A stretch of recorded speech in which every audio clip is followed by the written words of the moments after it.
নমস্কার বন্ধুরা, বাংলা বাগানে আপনাদেরকে স্বাগত। আপনারা সবাই নিশ্চয়ই ভালো আছেন, আর গাছকে ভালো রাখার জন্য আপনাদেরকেও ভালো থাকতে হবে।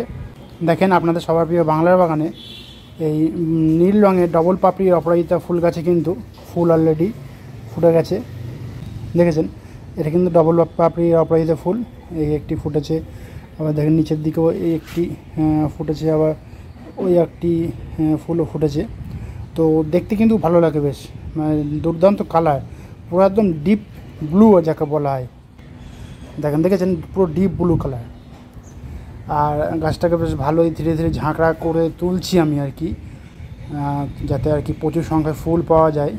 এই অপরাজিতা ফুল গাছের চারা কীভাবে করবেন সেই ভিডিওটিও আমার চ্যানেলে দেওয়া আছে, আপনারা দেখে নেবেন। যাদের বাড়িতে আর কি বা বাগানে অপরাজিতা ফুল গাছ নেই, তারা কিন্তু সেইভাবে ঠিক চারা করে নেবেন।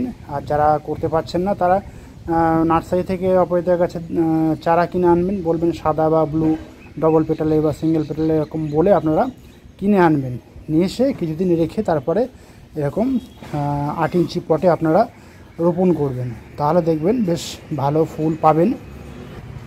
আর এরকম ফুল পাওয়ার জন্য এই গাছকে কীভাবে পরিচর্যা করতে হবে, কেমনভাবে জলসেচ ব্যবস্থা করতে হবে, কেমন জায়গায় রাখতে হবে, সমস্ত কিছু কিন্তু আমি আপনাদের সঙ্গে শেয়ার করব, চিন্তা কোনো কারণ নেই। টাইটেল আর থাম্বনেল থেকে আপনারা নিশ্চয়ই বুঝতে পেরেছেন যে আজকে আমি আপনাদের সঙ্গে কী বিষয় নিয়ে আলোচনা করতে চলেছি। তো তাহলে চলুন সে আলোচনার বিষয়ের দিকে তাহলে এবার যাওয়া যাক।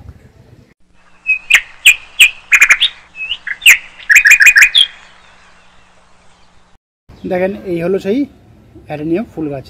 গাছটিকে দেখে আপনারা নিশ্চয়ই চিনতে পেরেছেন। দেখুন, গ্রীষ্মকালের বাগানে একটি অত্যন্ত জনপ্রিয় ফুল হলো এই অ্যাডেনিয়াম গাছ বা মরুগোলাপ বা ডেজার্ট রোজ। গ্রীষ্মকালে কিন্তু এই গাছ থেকে আমরা খুব কম যত্নে সবথেকে বেশি পরিমাণে ফুল পেয়ে থাকি। তাই বর্ষাকালে কয়েকটি বিশেষ যত্ন যদি আমরা না করি, তাহলে কিন্তু এই গাছ থেকে ভালো ফুলও পাবো না, এবং গাছের কর্ডেক্স পচে গিয়ে গাছগুলি মারাও কিন্তু যেতে পারে। আজকের ভিডিওতে আমি এই অ্যাডেনিয়াম গাছের কয়েকটি গুরুত্বপূর্ণ কেয়ার টিপস নিয়ে, এবং এই যে জুন মাস পড়েছে, এই জুন মাসে আপনারা এই গাছগুলিকে কীভাবে পরিচর্যা করবেন যাতে বর্ষার সময় আর কি প্রচুর পরিমাণে ফুল আপনারা পেতে পারেন। তো সেই জন্য বলছি, ভিডিওটিকে স্কিপ করবেন না, মনোযোগ সহকারে ভিডিওটি দেখবেন। দেখুন, প্রথম টিপস হিসেবে আমি বলবো, এই অ্যাডেনিয়াম গাছকে এই জুন মাস থেকে আমরা কেমন জায়গাতে রাখবো।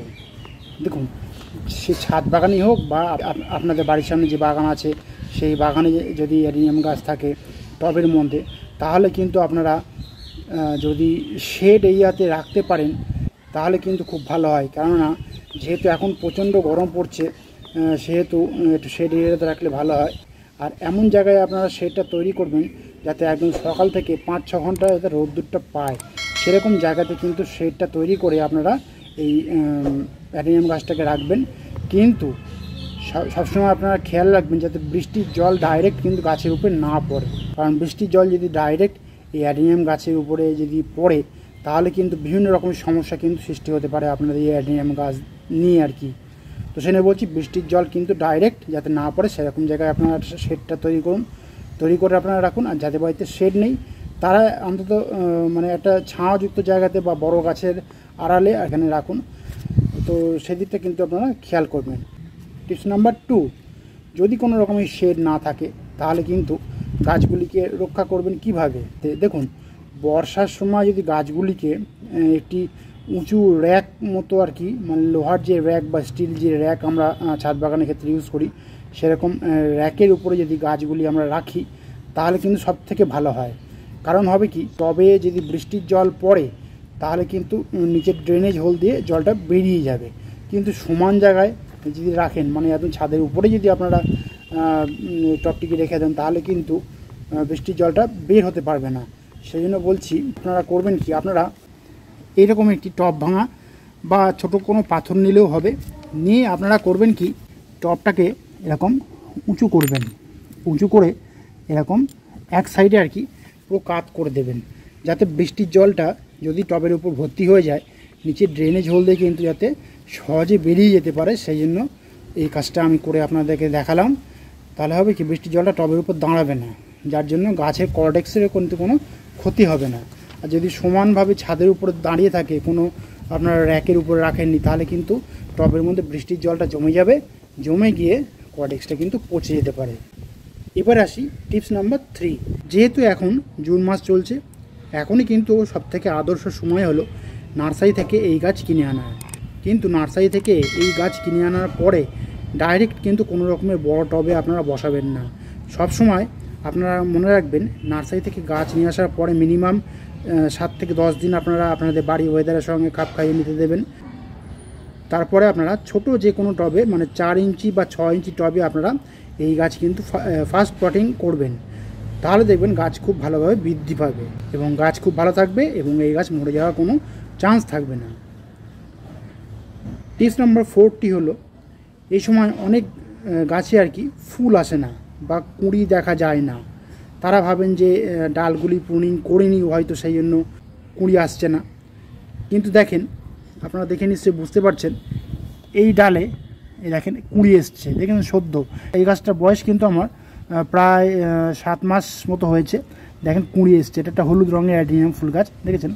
তো আপনাদেরকে বলবো, এই ভুল কাজটা কিন্তু আপনারা এখন কিন্তু কখনোই করবেন না। কারণ এই গাছ কিন্তু প্রুনিং করার সময় কিন্তু এখন নয়, পুরো সম্পূর্ণ ফেব্রুয়ারি মাস জুড়ে কিন্তু এই গাছে প্রুনিং করার সময়। কারণ এই ডালে যদি এখন প্রুনিং করেন, তাহলে কিন্তু যে ডালে প্রুনিং করবেন দেখা গেল সেই ডালে কিন্তু ফাঙ্গাসে অ্যাটাক হয়ে গেল, এর ফলে কিন্তু গাছটা নষ্ট হয়ে যাবে পচে গিয়ে। এই কারণে বলছি, এই সময় আপনারা কিন্তু প্রুনিং কিন্তু ভুল করে করবেন না। এবার আসি টিপস নাম্বার 5-এ।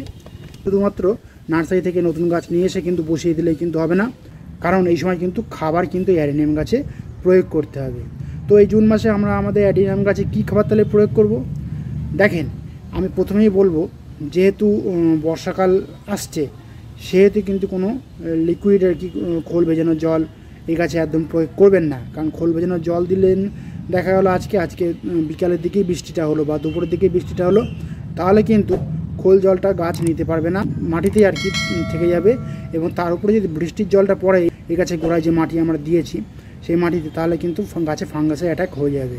সেই জন্য আমি বলছি, আপনারা করবেন কি, 1 মুঠো নিম খোল নেবেন, 1 মুঠো কম্পোস্ট নেবেন এবং 1 মুঠো হাড়ের গুঁড়ো নেবেন, আর তার সঙ্গে সামান্য একটু ট্রাইকোডার্মা ভিরিডি মিশিয়ে আপনারা অন্তত মিনিমাম আপনারা 1 মাস আগে যদি রেখে দিয়ে থাকেন, তাহলে খুব ভালো কাজ করেছেন আমি বলবো।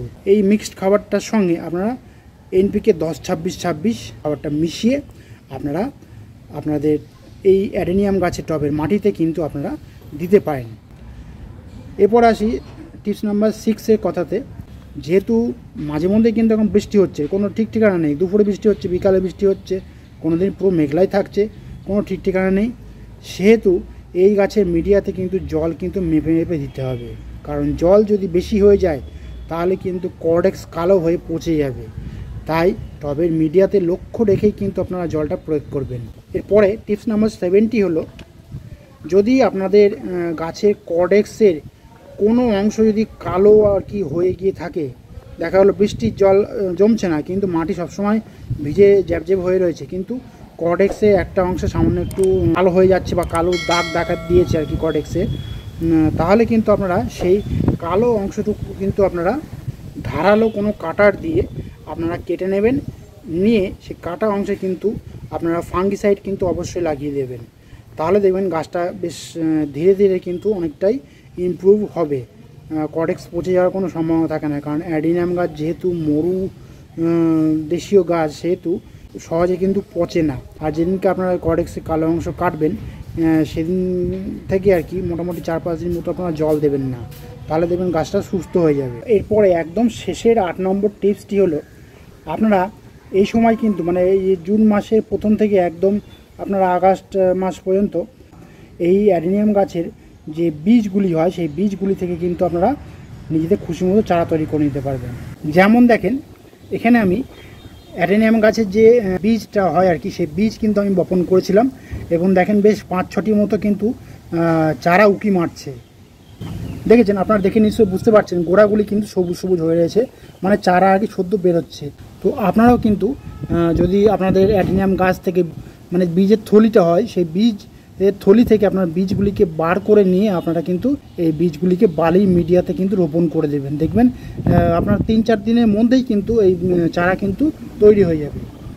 তো আমি যে কটি টিপস আপনাদের সঙ্গে শেয়ার করলাম, আপনারা কিন্তু সেই কটি টিপস আপনারা মাথায় রেখে কিন্তু আপনাদের অ্যাডেনিয়াম গাছগুলিকে এই সময় অর্থাৎ জুন মাসে কিন্তু পরিচর্যা করতে শুরু করে দেন, দেখবেন আপনারা কিন্তু ভালো ফল পাবেন। তো বন্ধুরা আজ এই পর্যন্তই। আর যদি কোনো কমেন্ট থাকে তাহলে কিন্তু বাংলার বাগানকে জানাতে ভুলবেন না, কারণ বাংলার বাগান সবসময় আপনাদের পাশে ছিল, আছে এবং থাকবে। আর আমার এই ভিডিওটি যদি আপনাদের ভালো লাগে তবে লাইক করবেন, গাছপ্রেমী বন্ধুদের মধ্যে শেয়ার করবেন এবং আমার চ্যানেলটিকে সাবস্ক্রাইব করে বেল আইকনটিকে প্রেস করে অল নোটিফিকেশনটিকে প্রেস করে রাখবেন, যাতে নিত্য নতুন ভিডিওগুলি আপনাদের কাছে খুব সহজেই পৌঁছে যেতে পারে।